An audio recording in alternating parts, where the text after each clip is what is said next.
Баршаңызға қайырлы күн достар, менің YouTube арнама қош келдіңіздер. Бүгін сіздерге өте дәмді қыстан нанға жағып жейтін кәдеден жасалатын икраның рецептімен бөлісемін.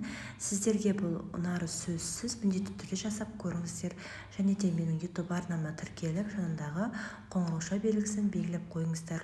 Достар, ең алдымен салатымызға, икрамызға қажет заттардың барлығын ашып дайындап аламыз. Бізге сәбіз, қызанақ пастасы, пияз, кәді, сарымсақ керек, және де тұз, сұйық май, бұрыш, уксус, қант керек.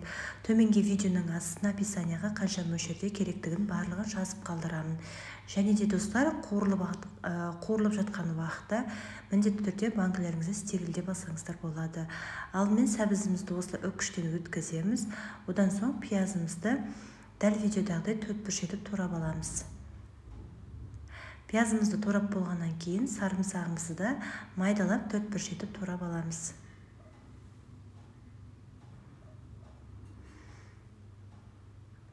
Барлығын турап болғаннан кейін кәді, яғни кабачкимізді төрт-бұрыш етіп қатты ірі қылмай турап аламыз. Кәдеден жасалатын икраны жеп көрмеген болсаңыздар, міндетті түрде жасап көріңіздер. Отбасыңызға ұнары сөзсіз өте дәмді болып шығады.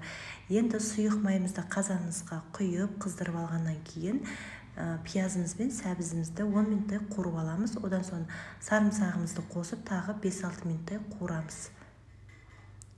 Қуырып болғаннан кейін кәдімізді қосамыз. Бұны да 10-15 минуттай қуырамыз. Өзі жақсы қуырғаннан кейін кәдінің суы шығатын болады.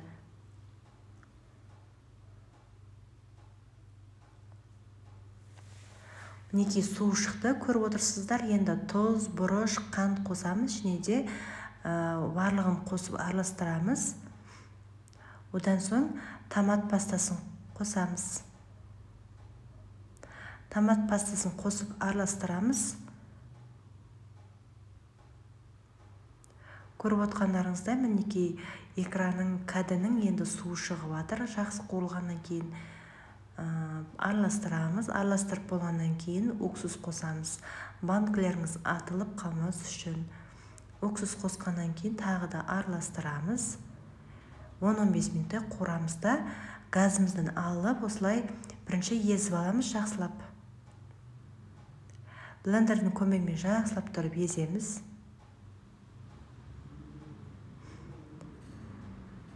Езгеннен кейін газға қойып, тағы да бұрқыратып, осылай бұрқыратып, жарты сағаттай, 20 минуттай қайнатып аласыздар. Одан соң стерилденген банкілеріңізге жауып ала бересіздер. Жауып болғаннан кейін банкілеріңізді орап, жылы жерге қойып қоямыз суығанша. Достар, видео сіздерге ұнаған болса, міндетті түрде дәл осы рецептпен жасап көріңіздер. Отбасыңызға сізге ұнары сөзсіз. Видеоны WhatsApp желісінде достарыңызбен бөлісуді ұмытпаңыздар. Видео ұнаған болса, лайк басып, комментарий қалдырып қойыңыздар, достар. Баршаңызға ас болсын.